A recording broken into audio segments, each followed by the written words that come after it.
नमस्ते, आदाब, सत श्री अकाल एंड हाय। मैं हूं आपकी एटलांटा दुनिया परिक्रमा होस्ट दर्शन कौर और आज हम आपके लिए लेकर आए हैं एक नई पॉडकास्ट सीरीज जिसका नाम है क्या भूलूं क्या याद करूं, Recollections and Impressions.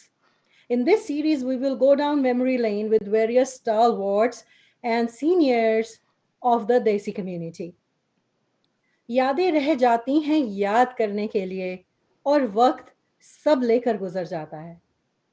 तो अगर हम सोचें, हम लोग आज जो अटलांटा है या आज हमारी जो देसी कम्युनिटी है नॉर्थ अमेरिका में, लेकिन अगर हम कुछ डेकेड्स पहले जाएं तो तब क्या था, कैसा था, इसी चीज़ को एक्सप्लोर करेगी हमारी ये सीरीज़ और हमारे जो सीनियर्स हैं हमारी कम्युनिटी के, उनकी ज़ुबानी। तो ज़्यादा इंतज़ार नहीं करते हुए आज के हमारे गेस्ट से मिल लेते हैं। आज के हमारे गेस्ट हैं मुस्तफ़ा अज़मेरी, लेकिन उनको मुस्तफ़ा अज़मेरी तो कोई नहीं बुलाता, उनको सबके वो प्यारे, लाडले, दुलारे मुस्तफ़ा भाई हैं और सब उनको इसी नाम से जानते हैं। उनके बारे में ये बात ज़रूर कहूँगी, अगर आप गूगल करें तो you will find he is won so many awards, he is been a social activist, he has won awards for promoting the arts and culture of the Indian arts and culture, performing arts. उनको इतने सारे awards मिल चुके हैं कि वो गिनाते गिनाते ही हमारा प्रोग्राम खत्म हो जाएगा। लेकिन एक बात जो मैंने उनके बारे में पढ़ी और जो बात बिल्कुल सच है वो ये है कि उनको हम प्यार से इंडियन मेयर ऑफ अटलांटा कहते हैं, लेकिन पर्सनली मैं उनको अटलांटा का इंडियन 411 कहती हूँ। बिकॉज कोई चीज़ की ज़रूरत हो, कुछ भी चाहिए, कोई इन्फॉर्मेशन चाहिए, कुछ नहीं मिल रहा, कुछ पता करना है, कुछ काम करना है, कोई परेशानी है, बस 411 यानी कि मुस्तफ़ा भाई को डायल कर दीजिए। तो मुस्तफ़ा भाई, आपकी तारीफ करना तो ऐसा है जैसे कि सूरज को चिराग दिखाना। तो आज के हमारे प्रोग्राम में आपका स्वागत है। थैंक यू सो मच कि आज आपने हमारे प्रोग्राम का, हमारी सीरीज का श्री गणेश किया है अपनी प्रेजेंस से। पहले तो मैं परिक्रमा जो प्रोग्राम आप जो दे रहे हैं अटलांटा दुनिया की तरफ से, मैं उनका बहुत ही शुक्रगुजार हूँ। और मैं पहले आपको बताया, मैं बिहाइंड द सीन काम करने वाला हूँ। मुझे कभी ऐसे पर्सनली इंटरव्यूज में मैं कभी आया नहीं हूँ और जब भी होता है मैं बहुत कम बोलता हूँ, तो माफ करना। और आप जिस प्रोग्राम को आपने स्टार्ट किया है उसको मैं बधाई देता हूँ। बहुत अच्छा प्रोग्राम है ये आपका। और यहाँ के अटलांटा जब आज से 30 साल पहले, 40 साल पहले, 50 साल पहले क्या था वो आप दिखा रहे हैं लोगों को, नए लोगों को, क्योंकि यहाँ आफ्टर 90 के बाद काफी लोग आए हुए हैं आईटी क्षेत्र में और दूसरे बिजनेसेस की वजह से भी, तो उनको भी एक अच्छा नॉलेज और इंफॉर्मेशन मिलेगी। जैसे यहाँ पर 70s में 60s में स्टूडेंट के दौर से लोग आए थे, अभी भी यहाँ पर हैं। मेरे बड़े अच्छे अच्छे दोस्त हैं, जगन भार्गव साहब है, हमारे सुभाष रजदान जी है, डॉक्टर प्रकाश देसाई जी है और मनोहर सिंह जी तो अभी इनका इंतकाल हो गया। काफी लोग हैं, मैं उनको पर्सनली जानता हूँ, मिलता हूँ, कभी सीनियर को इनकी मीटिंग्स होती हैं। और यहाँ पर राज रजदान जी और पूनम दत्ता जी वगैरह जो है, वो लोग ऐसे सीनियरों की गैदरिंग करते हैं, तो वहां पर उनको मिलता हूँ, खूब ही बहुत मजा आता है। और आप ये अटलांटा दुनिया एक बहुत ही अच्छा एक कम्युनिटी का एक बेस बनाया हुआ है, जो इवेंट को प्रमोट करते हैं, आर्टिस्ट को प्रमोट करते हैं और समाचार देते हैं। मैं काफी टाइम से उनको फॉलो करता हूँ और ये जो परिक्रमा आपका प्रोग्राम है आज से शुरू हुआ है आपका जो भी, और मैं बहुत ही भाग्यशाली हूँ और मैं अपने आप को शुक्रिया अदा करता हूँ आप लोगों को कि आपने इंटरव्यू मेरा कर रहे हैं। Thank you. हाँ जी, बताइए। तो why don't we begin from the beginning, शुरुआत से शुरुआत करते हैं। आप ये बताएं कि आपको यूएस में आए हुए कितने साल हो गए और आपका यहाँ आना कैसे हुआ?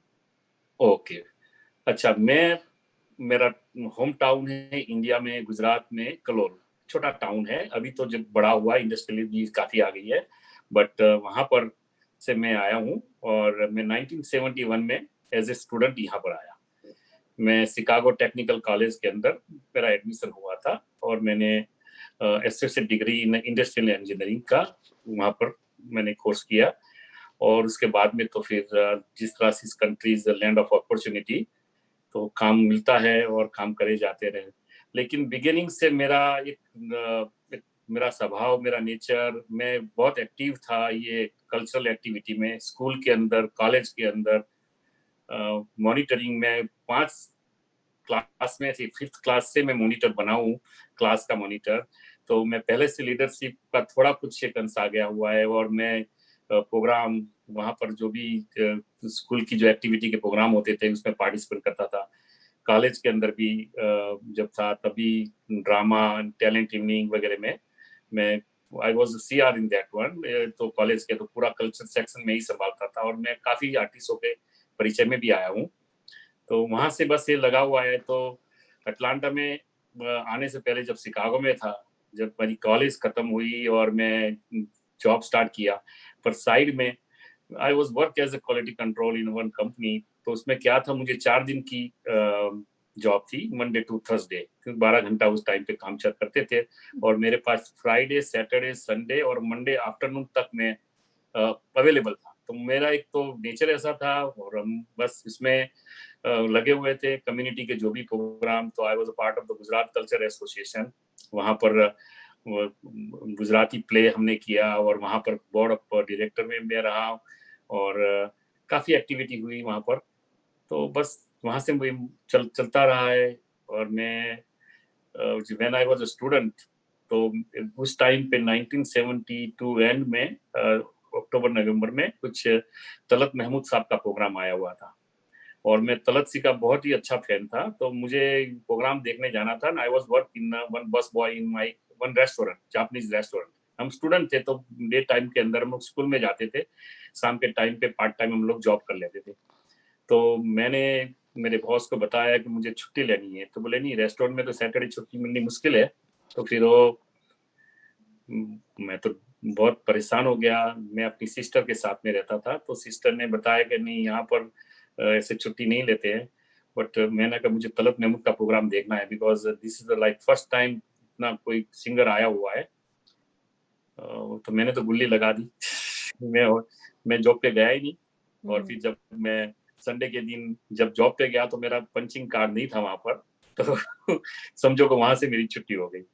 तो फिर बाद में मैंने ज्वाइन दोबारा नेक्स्ट वीक में जाके, मेरे दोस्त ने इसको समझाया, तो फिर मैनेजर ने रख भी दिया। तो दैट्स अदर स्टोरी। पर मुझे ये शौक है कॉन्सर्ट देखने का, कॉन्सर्ट में इन्वॉल्व होने का, म्यूजिकल शोज में इन्वॉल्व होने का। तो ये मेरा पहले से, बचपन से ही मेरा शौक था, और यहाँ पर भी वही मैंने इसको फॉलो किया हुआ है।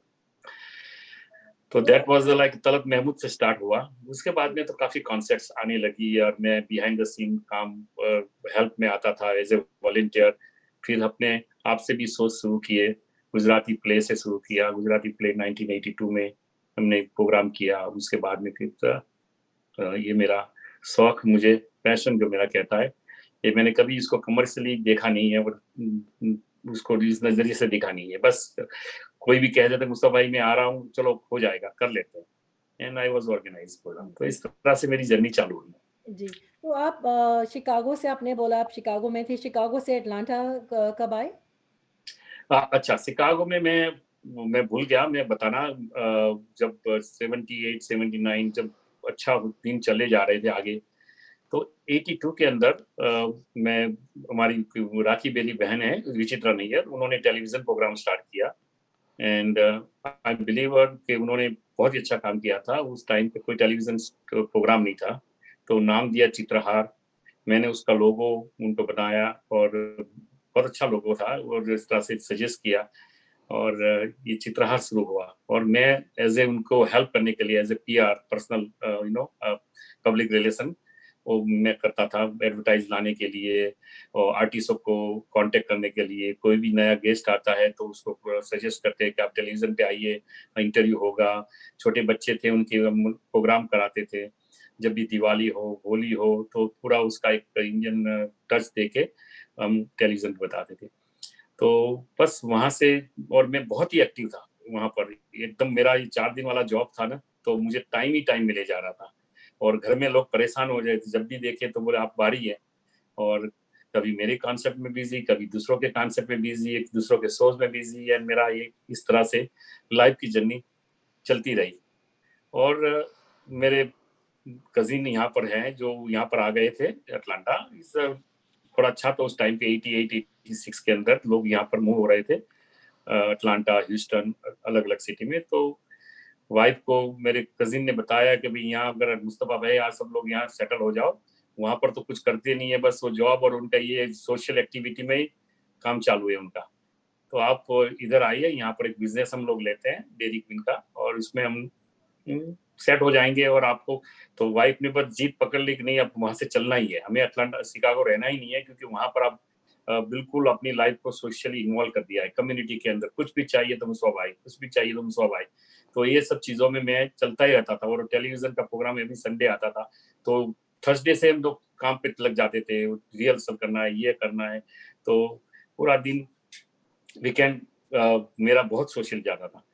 और फिर भाई बहन भी हमको बोलते रहते थे कि भाई आप अपना घर लेके बैठो, बच्चे छोटे आपके, अब बड़े हो जाएंगे। मेरे पिताजी भी बहुत सोशल थे, तो मेरी मम्मी भी कहती तुम्हारे पिताजी के टाइम अलग था, उन्होंने तो अपना टाइम निकाल दिया, लेकिन आप इस टाइम पे हैं, आपको अपने बच्चों का ख्याल करना है, फैमिली का देखना है। तो बस इसी चक्करों में मुझे पुश करके अटलांटा भेज दिया। तो कहते हैं ना कि सुधारने के लिए भेजा। तो लेकिन वो कुत्ते की दुम को 12 साल भी बाद निकालो तो भी वो टेढ़ी की टेढ़ी निकलेगी। तो मैं बस एक 15 एक आधा आधा मंथ आने के 20 30 दिन के बाद फिर वही सोशल बातें चालू हो गई, ये सब होने लगा। और फिर बस मेरा डाइवर्सी इसमें ही चला गया। और फिर मैं दूसरी कंपनी में यहाँ पर भी काम करता था, तो टाइम मिलता था जब भी वीकेंड के अंदर, तो ये सोशली। और मुझे अच्छे अच्छे दोस्त मिले यहाँ पर। मैं आईएससी के अंदर जब इन्वॉल्व हुआ, और आई बिकम सेक्रेटरी से लेके, अब मुझे नरेंद्र रेड्डी साहब थे, सुरेंद्र बहल साहब थे, उन्होंने मुझे कमेटी में लिया, और मैं बस इस तरह से सोशली आईएससी में इन्वॉल्व हुआ। And I was secretary. उसके बाद में 2 साल सेक्रेटरी रहा, फिर उसके बाद में मुझे उन्होंने अपॉइंट किया प्रेसिडेंट में, आई मीन वाइस प्रेसिडेंट में। उसके बाद में एग्जीक्यूटिव वाइस प्रेसिडेंट की जो पोस्ट थी, तो कोई कमेटी में तो कोई था नहीं, तो मेरा ही सजेशन आया कि मुस्ता जी आप एग्जीक्यूटिव वाइस प्रेसिडेंट। तो मैंने वहां तक बस बोर्ड में रहा हूँ, और उसके बाद में beside ISC I was also involve in other organisation too, और मैं उसमें भी इन्वॉल्व होता था, भाग लेता था, हेल्प करता था, और जो भी ड्रामा शोज वगैरह आते रहते थे तो उसमें मैं इन्वॉल्व हुआ। And after the executive vice executive president के बाद फिर मैं आगे नहीं गया, क्योंकि उस टाइम पे 96 में ओलंपिक आ रहा था, और ओलंपिक के टाइम पे प्रेसिडेंट अगर मैं बनता हूं तो मेरे पे बहुत लोड आ जाएगा, और मैं इतना कम्युनिकेशन के अंदर मेरी बहुत वो है। तो मैंने उसी टाइम पे उनको बता दिया कि भाई आप प्रेसिडेंट नमीन भाई आप खुद ही रहो, नेक्स्ट ईयर के लिए भी आप रहो, क्योंकि 96 very important year for the Atlanta. तो बस फिर वहाँ पर रहे। उसके बाद में मैं मैनेजमेंट कम्युनिटी में चला गया, और बस इस तरह से आईसी में मेरा जो एक हिस्सा था मेरा सोशल सर्विस का वो रहा। काफी प्रोग्राम किए under the banner of ISC. हम लोगों ने फेस्टिवल ऑफ इंडिया, होली, और काफी चीजों में इन्वॉल्व हुए थे। स्कॉलरशिप जो प्रोग्राम स्टार्ट किया था शर्मा साहब, डॉक्टर शर्मा जी ने, उनको हेल्प करते थे, और आईएससी के काफी प्रोग्राम होते थे, एंड उसमें अभी भी हो रहे हैं, एंड मैं हमेशा उनके साथ।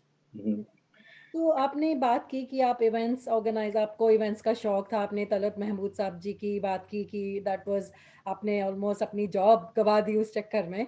तो अब ये बताएं कि I know that you do your own events. आपने बीच में ब्रीफली आपने जिक्र किया कि आप खुद के इवेंट्स भी करते हैं और तब से करते आ रहे हैं। मैं खुद आपके कितने इवेंट्स अटेंड कर चुकी हूँ आके। तो ये जो नॉर्मली रहता, अभी कम्युनिटी इतनी स्ट्रांग नहीं थी। अभी तो आपने बोला 90s के बाद आईटी वाले काफ़ी लोग आए हैं, उस वक्त कम्युनिटी कितनी स्ट्रेंथ नहीं थी, इतने लोग नहीं थे बेसिकली।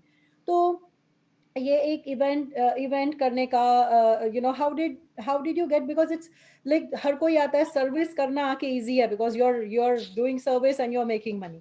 लेकिन एक बिजनेस सेटअप करना, एक इवेंट ऑर्गेनाइजिंग को एज अ बिजनेस सेटअप करना, एक प्रॉफिटेबल बिजनेस बनाना, या इवन उसके कितने रिस्क इन्वॉल्व रहते हैं। तो वो आपने कैसे किया? लाइक व्हाट प्रॉम्प्टेड यू कि एक शौक को आप बढ़ाकर ऑलमोस्ट एक बिजनेस बना दें? वो हाउ डिड दैट हैपन?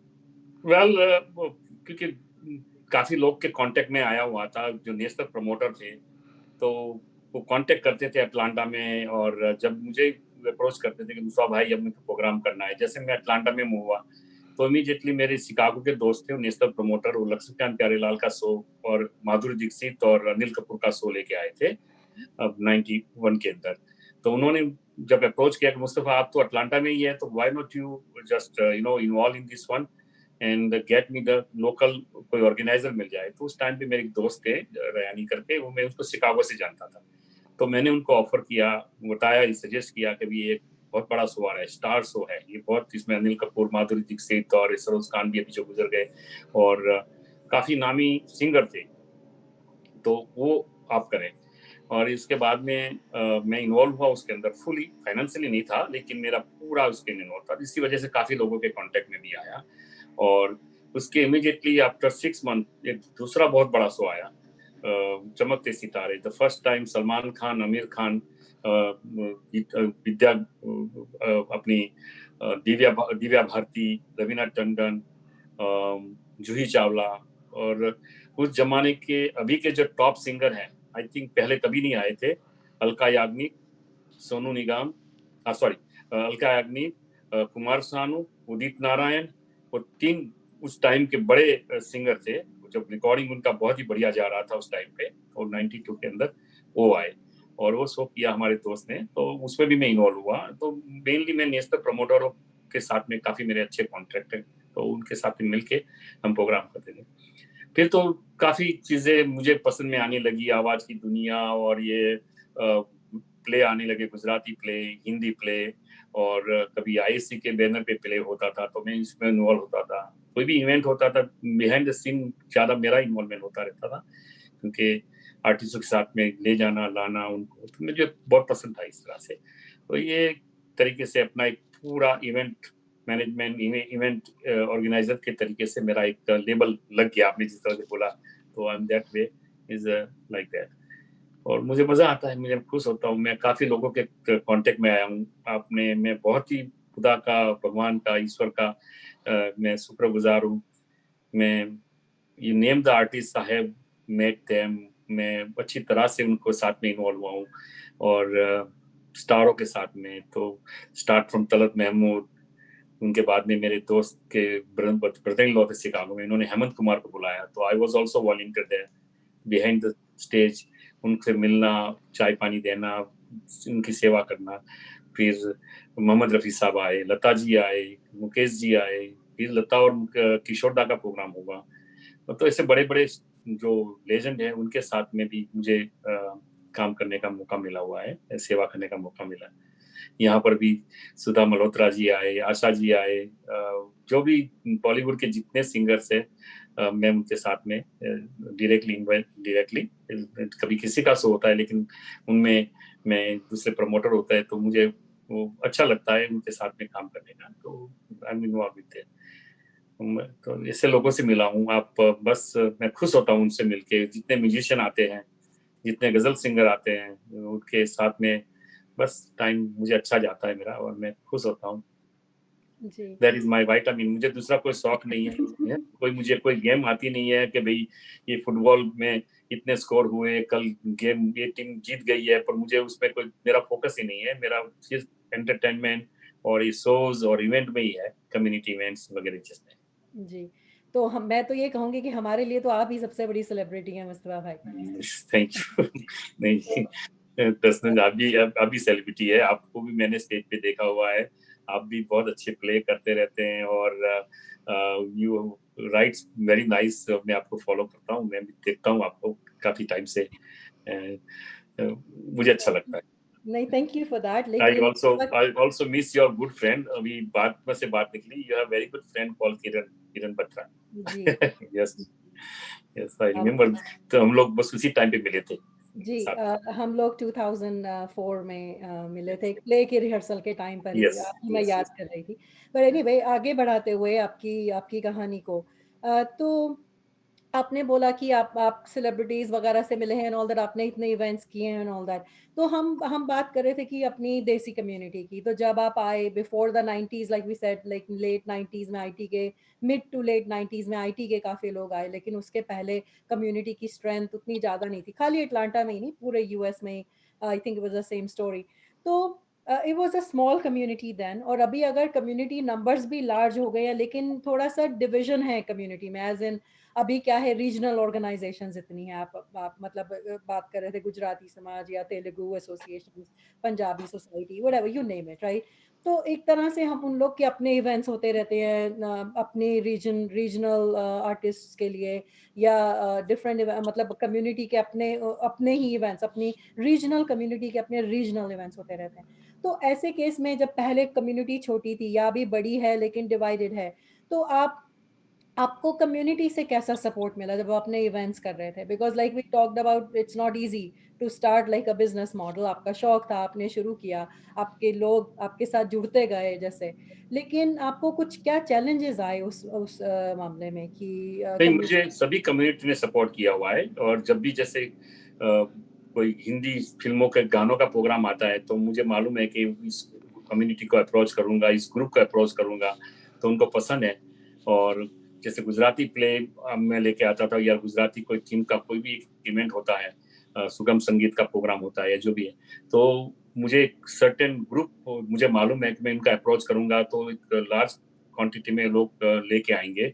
तो गुजराती समाज यहाँ पर है, शक्ति मंदिर एक यहाँ पर है, तो मेनली इसमें 90% गुजराती हैं शक्ति मंदिर में, गुजराती समाज में। तो वो पूरा क्राउड मुझे मिलता था, वो मुझे सपोर्ट करते थे, और अभी भी कर रहे हैं, अभी भी दे आर लाइक। एंड उन लोगों की तरफ से काफी सपोर्ट है प्रोग्रामों में।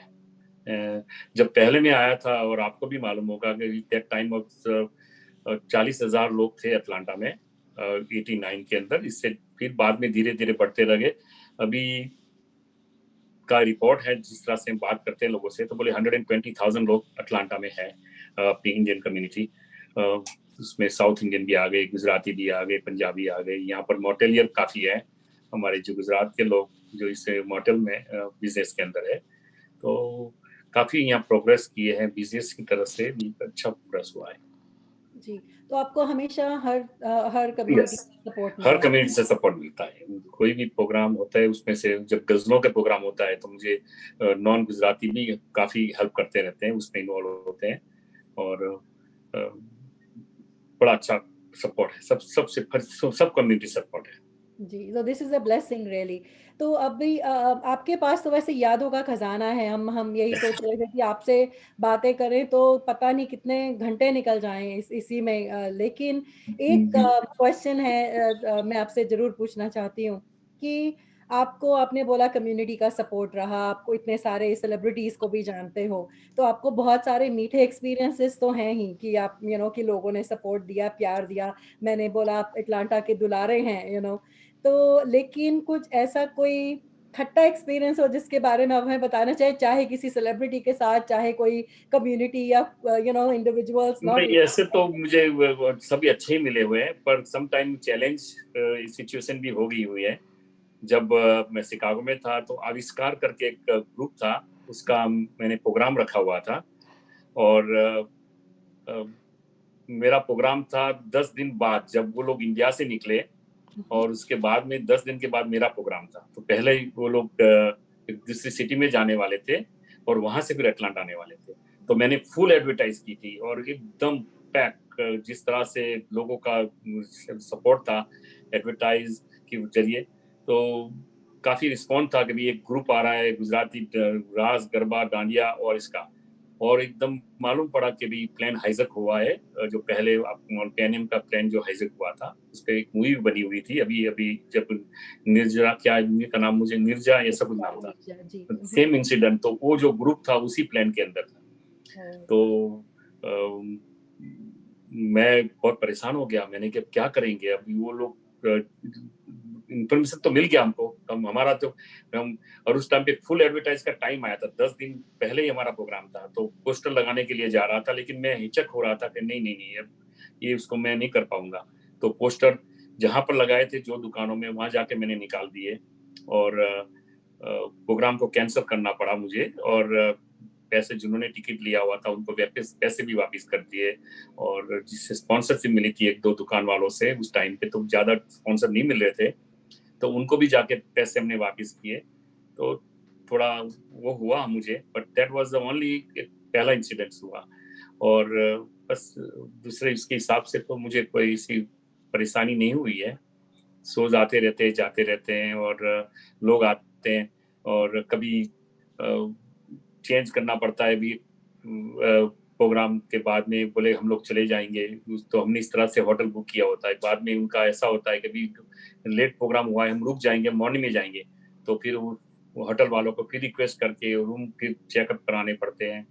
तो ये सब होते रहते हैं, but I face all this. भगवान मेरे हमेशा साथ साथ देते रहते हैं। कभी ऐसी सिचुएशन नहीं आई कि मुझे कोई ऑकवर्ड में पड़ गया। जी। वैसे तो कोई ये नहीं। अच्छी मीठी बातों में तो मैं बहुत नसीबदार हूँ कि मैं अच्छे अच्छे लोगों से मिला हूँ। और जब लता मंगेशकर और किशोर कुमार का शो था शिकागो में, तो उनको एयरपोर्ट से लेके आने के बाद उनको होटल में चेकिंग करवा दिया, और उनको जो भी चाय वगैरह का जो भी इंतजाम करना था करके, फिर हमें 7 बजे एयरपोर्ट हमें होटल पे एवेन्यू पे जाना था। तो उसके पहले 4 बजे मुझे किशोर दा के रूम में से आदमी नीचे आया, बोले कि भाई कौन है इसके अंदर, कमेटी के अंदर कोई है? मैंने कहा जो ऑर्गेनाइजर तो नहीं। मैंने डरने लगा, मैंने शायद वो पूछने आया है तो शायद कुछ बात होगी। तो बोले हमें एक कमरा चाहिए जहां हमको प्रैक्टिस करनी है। तो मैंने कहा वो तो मेरे पास तो मुझे अथॉरिटी तो नहीं है, बट फिर भी मैं उस टाइम पे सेल फोन तो थे नहीं, और फिर तो मैं इमीडिएट में नेशनल या मैं लोकल प्रमोटर को मैं कांटेक्ट करूं। वो अपने काम से गए हुए थे, मैं तो वहां बैठा हुआ था, क्योंकि मुझे मेरी ड्यूटी थी ऐसे भी। आप रहो, जब 7 बजे निकलना है तो उन लोग जब कार निकलते हैं तो उसके टाइम में मैनेज कर लेना। तो फिर मैं डेस्क क्लार्क पे जो था उस टाइम पे, वो बहुत ही खुश थे, क्योंकि उनके होटल में किशोर कुमार और लता मंगेशकर और ऐसे लोग आए हुए हैं, तो वो भी बड़े खुश थे। तो मैंने कहा उनको प्रैक्टिस करने के लिए एक कमरा चाहिए।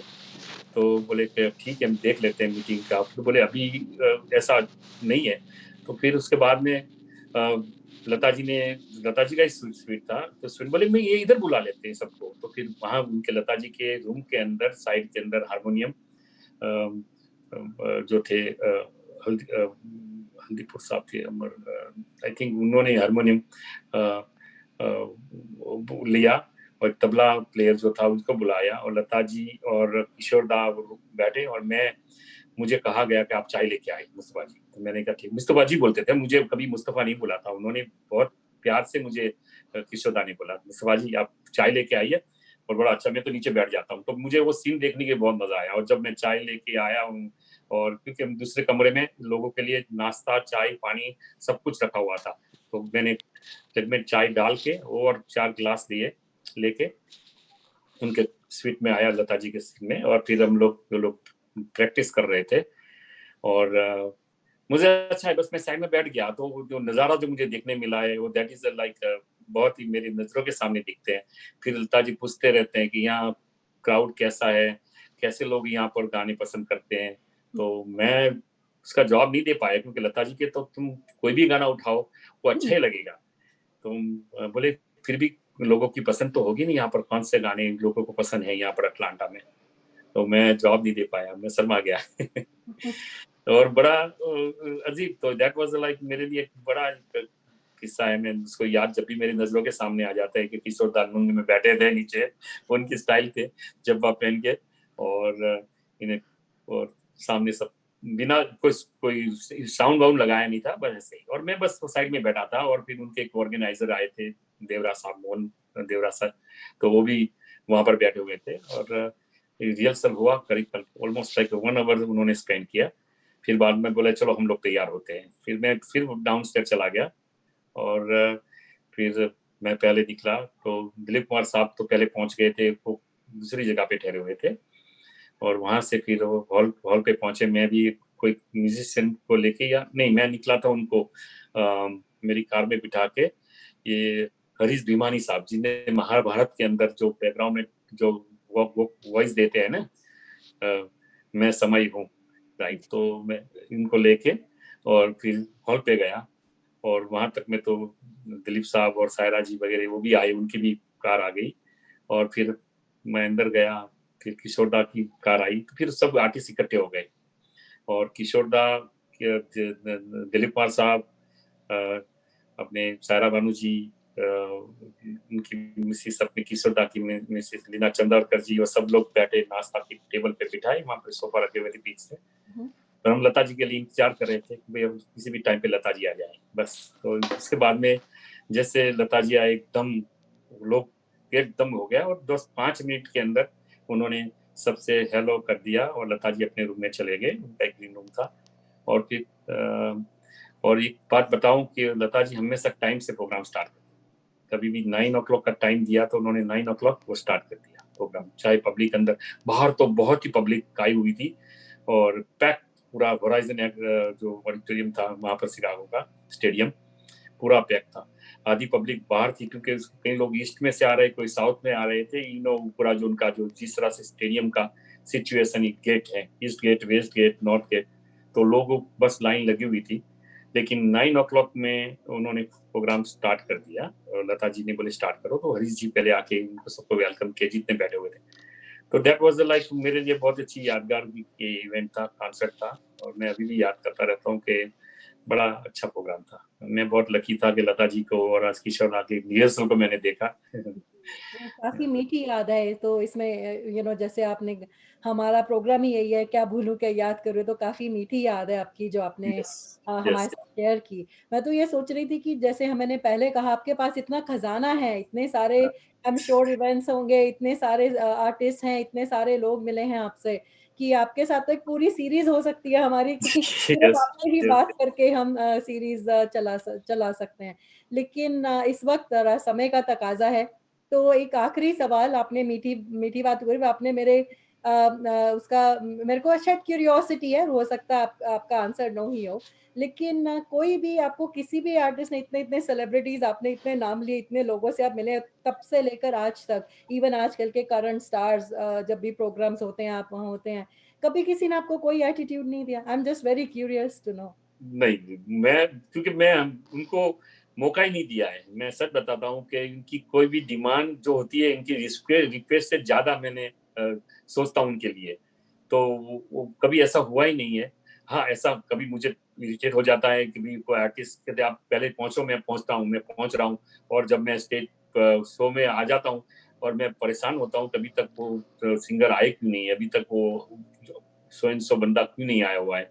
बोले वो आ रहे हैं। तो कभी लोग तैयार होते रहते हैं, उनको ज़रा तो फ़ोन-वोन करना होता है, तो बस वही बट लेकिन टाइम से स्टार्ट होते हैं, और वो आ जाते हैं। कभी भी किसी तरह से 2-5 मिनट लेट हो जाते हैं, पर मैं अपने फेस पे हमेशा वही स्माइलिंग फेस से उनका वेलकम करता हूँ, और अच्छे लगते हैं। मुझे तो कोई अभी तक आज तक कोई ऐसे बैड एक्सपीरियंस नहीं हुआ है कि कोई किसी ने मुझे हार्ड टाइम दिया है, क्योंकि मैं खुद उनको सामने से बोल देता हूँ कि मेरे पास ये चीज़ है या ये है, और उनको जो चाहिए उनका जल्दी पहले से पूछ रहे तो आपकी कोई स्पेशल रिक्वेस्ट हो मुझे बता दीजिए। जैसे एयरपोर्ट से मैं रिसीव करता हूँ, वहीं बता देता हूँ, पूछता हूँ कि आपको क्या चाहिए, तो वो लोग कह रहे थे कि मुझे मेरे रूम में अगर आयरन भिजवा देते हो बड़ी अच्छी बात है, या मेरे कपड़े अगर इसको आयरन कोई करके लेके आते हैं, तो मैं करवा देता हूँ। मुझे कोई इसमें शर्म नहीं होती है, कभी नहीं भी होता तो मैं भी हाथ लगा देता हूँ।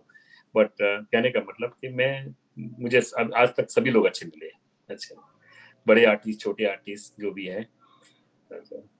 जी, मुझे जी। डर लगा, हाँ, मुझे हाँ डर लग रहा था ये जब हम लोगों ने शिकागो में किंडर ग्रुप्स हैं हमारे, तो मैं और सुरेश मेहता करके मेरे दोस्त हैं, तो हमने गुलाम अली और मेहदी हसन साहब का प्रोग्राम किया, और first time to giant, I mean to legend है ये, और जैसे लोग ने हवा फैला दी कि वो लोग के बीच में बनती नहीं है तो वो लोग नहीं आएंगे, चाहे मेहदी हसन साहब आएंगे और गुलाम अली साहब नहीं आएंगे, और कई बोलते हैं गुलाम अली साहब आएंगे और मेहदी हसन साहब नहीं आएंगे और साथ में नहीं बैठेंगे। ऐसी गोल-गोल बातें करके हमारा दिमाग खराब कर दिया 4 दिन से। तो वो सुरेश भाई परेशान, मैं परेशान, और नेशनल प्रमोटर जो थे हमारे बड़े अच्छे दोस्त हैं यशपाल सोई, उनका भी एक आप इंटरव्यू लेना। He is the legend of all this pioneer of the programme, जो शो बिज़नेस।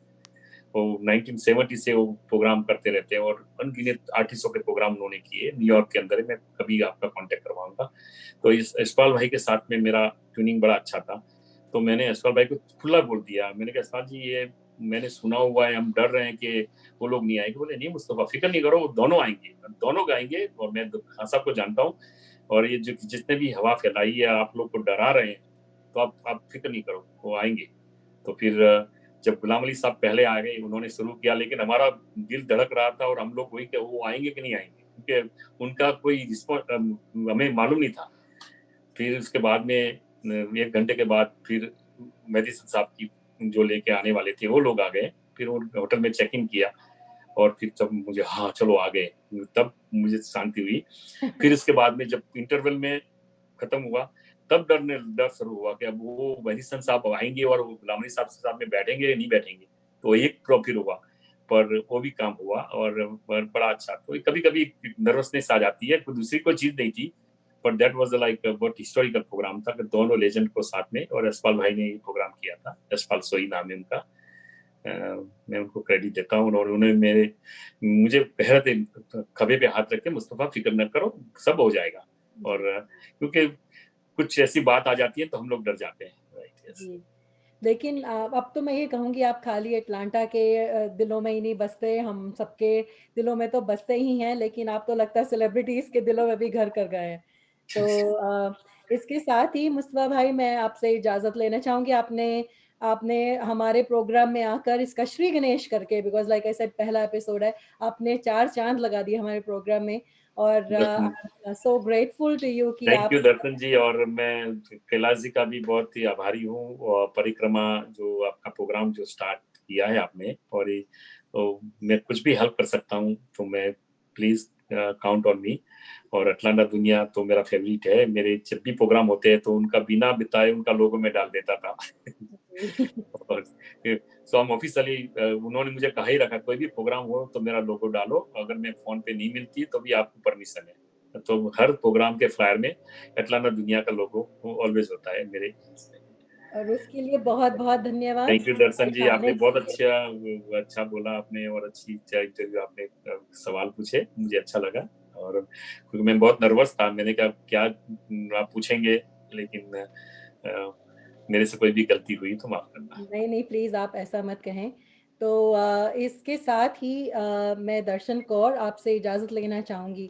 लेकिन जाने से पहले एक बात, कुछ बातें पुरानी नहीं होती, कुछ यादें कभी धुंधली नहीं होती, बस वक़्त बीत जाता है यूँ ही, और क्या बात है, दिन, महीने, साल गुज़रते जाते हैं। वाह भाई वाह, एक तलत महमूद का गाना मुझे याद गया कि ये याद रह जाती है, वक्त वक्त गुजर जाता है, फूल फूल खिलते हैं और खिल के बिछड़ जाता है। ये बड़ा अच्छा गाना है, बहुत जी। अच्छा गाना है। शुक्रिया उसके लिए। एंड अगर आप लोगों को हमारा ये एपिसोड पसंद आया हो तो प्लीज़ आप उस पे लाइक, कमेंट और शेयर ज़रूर कीजिए।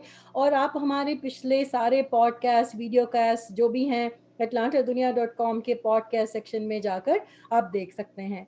अगर आप इसमें पार्टिसिपेट करना चाहते हैं इस सीरीज़ में, या आप किसी को जानते हैं जिनको कि हमें फ़ीचर करना चाहिए इस सीरीज़ में, तो प्लीज़ आप हमें कमेंट करके ज़रूर बताएँ। मैं दर्शन कौर आपसे इजाज़त लेती हूँ, अगली बारी ओह! तक मैं के एक लिए। एक चीज़ भूल गया, मैं अपने आप के बीच बात में था। मेरे भी मेंटर हैं, मेरे यहाँ पर सुभाष रज़दान जी हैं, वो मेरे मेंटर हैं। मैं क्योंकि उनको मैं जब देखता, जब अटलांटा में आया, तो उनको जिस तरह से फ़ॉलो करता हूँ उनको, क्योंकि कम्युनिटी में जिस तरह से इन्वॉल्व हैं और जिस तरह से हेल्प करते हैं, तो मुझे बड़ा अच्छा लगता है और मुझे कब गाइड भी करते हैं। कभी मुझे मैं कुछ चीज़ की ज़रूरत होती है, कुछ क्वेश्चन होता है, मैं सुभाष जी से पूछता हूँ। तो मेरी लाइफ में 2 मेंटर हैं, एक तो सुभाष दत्तान जी है और एक हमारी विचित्रा नैयर जो मुझे राखी बांधी बहन थी, चित्रहार जो, वो भी बहुत ही अच्छी है, आई मीन अनबिलीवेबल पर्सनैलिटी थी। बस मैं माफ़ करना, आपको मैं इंटरप्ट किया, आप नहीं, ज़रूर, खुदा ने चाहा तो आपको भी दोबारा इस प्रोग्राम में बुलाएँगे, और जो आपके मेंटर्स हैं, उनसे भी कुछ गुफ्तगू करेंगे अपने फ्यूचर एपिसोड्स में। तो इसके साथ ही मैं दर्शन कौर एक बार फिर आपसे इजाज़त लेती हूँ। अगली बारी तक के लिए हँसते रहिए, मुस्कुराते रहिए। धन्यवाद।